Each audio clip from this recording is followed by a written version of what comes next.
This video demonstrates the proper procedures for determining the air content of freshly mixed concrete by the pressure method using a Type B air meter.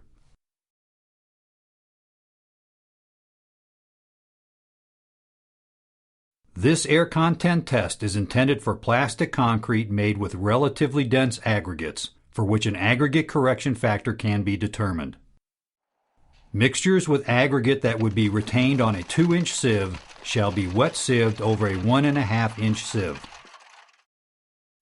This test must be conducted on a flat, level, and firm surface. The tamping rod can be used to verify that the work surface is flat and level. Concrete in the measuring bowl is consolidated either by rodding or vibration, depending on the measured slump. Rod concretes with a slump greater than 3 inches. Vibrate concretes with a slump less than 1 inch. Rod or vibrate concretes with a slump of 1 to 3 inches. When consolidation is by rodding, the measuring bowl is filled in 3 layers of approximately equal volume. When consolidation is by vibration, fill the bowl in 2 layers.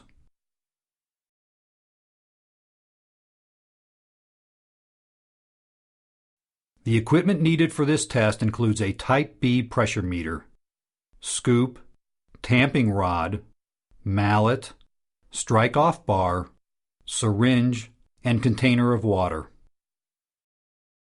A Type B pressure meter consists of a measuring bowl and cover assembly.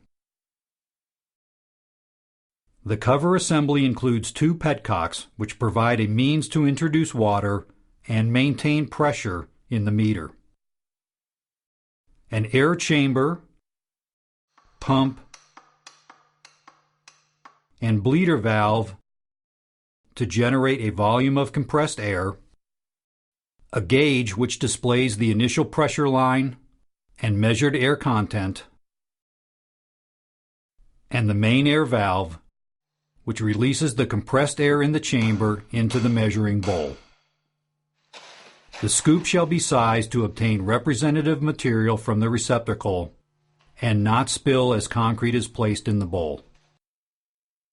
The tamping rod shall be a round, straight steel rod with a 5/8 inch diameter. Its length shall be at least 4 inches greater than the depth of the measuring bowl, but not greater than 24 inches. The tamping end shall be rounded to a hemispherical tip. The mallet is used to close voids left by the tamping rod and to release any large air bubbles trapped in the concrete. The strike-off bar shall be a flat, straight steel bar at least 1/8 inch thick, 3/4 of an inch wide, and 12 inches long. This standard permits the use of a mechanical vibrator to consolidate concretes having a slump of 3 inches or less. When the size of the coarse aggregate permits density to be measured in the bowl, strike off and finish the concrete surface with a strike-off plate.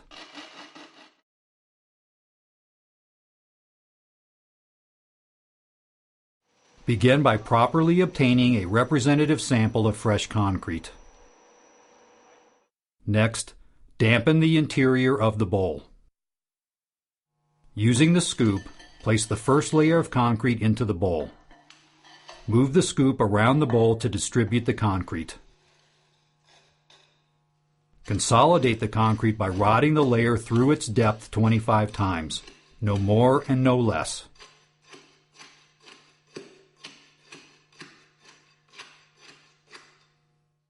Now, tap the exterior of the bowl 10 to 15 times with the mallet.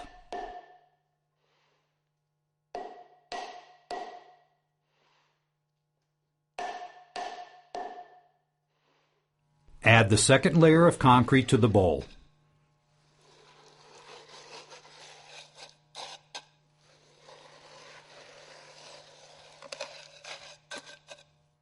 Rod the layer 25 times.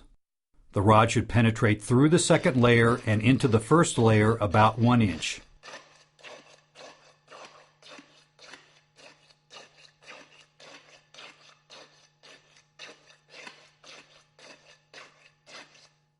Tap the exterior of the bowl 10 to 15 times with the mallet.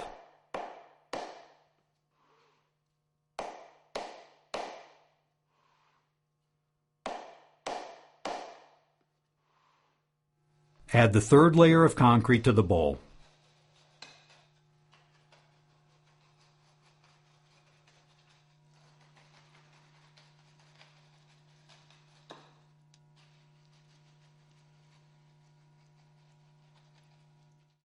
Rod the layer 25 times. The rod should penetrate through the third layer and into the second layer about 1 inch.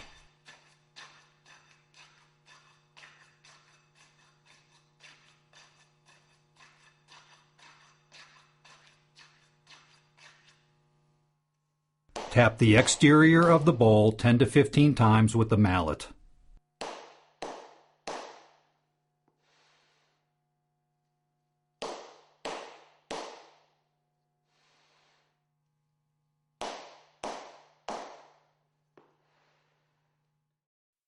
If necessary, add or remove representative material to correct a deficiency or excess.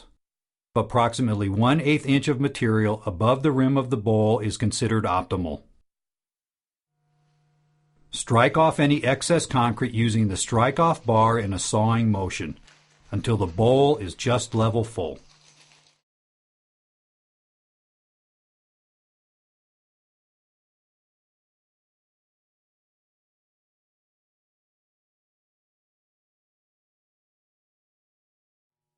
When a vibrator is used to consolidate the concrete, insert the vibrator 3 times per layer.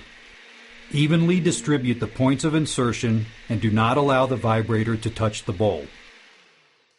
Place all concrete for a layer into the bowl before consolidating the layer. Do not allow froth to escape from the concrete. When removing the vibrator, ensure no air pockets remain. When using the strike-off plate to remove excess concrete, follow the procedures as described in the density test. Now, thoroughly clean the flange and rim of the bowl.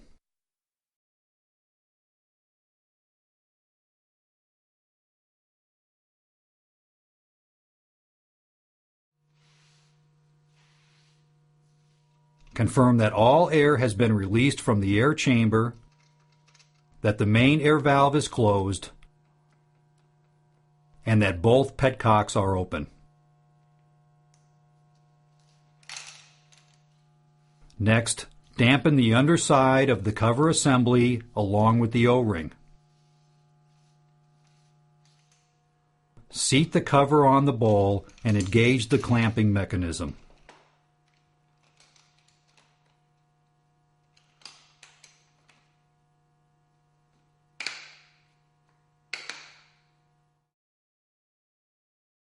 Using the syringe, add water through one petcock until a steady stream emerges from the opposite petcock.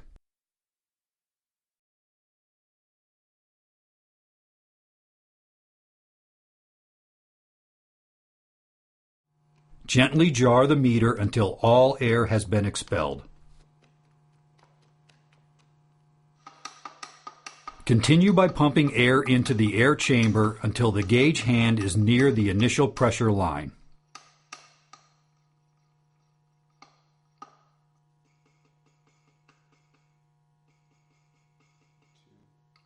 Add and bleed air until the gauge hand is positioned on the appropriate initial pressure line. Lightly tap the gauge to stabilize the position of the gauge hand. While the compressed air cools, check the meter for leaks. The presence of any leak invalidates the test. Close both petcocks. Then, open the main air valve to release the compressed air into the measuring bowl. While holding the main air valve open, tap the outside of the bowl with the mallet to release any local restraints. Also, lightly tap the gauge to stabilize the position of the gauge hand. Now, release the main air valve. Read and record the measured air content. With the main air valve closed, release the pressure in the meter by opening both petcocks. Cover the petcocks with your hands to prevent the spray of water. The cover assembly may now be removed.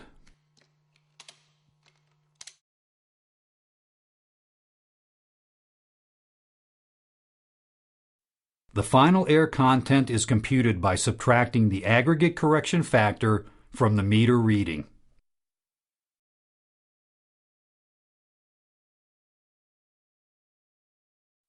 When the final air content is less than 8%, report the air content to the nearest tenth of a percent.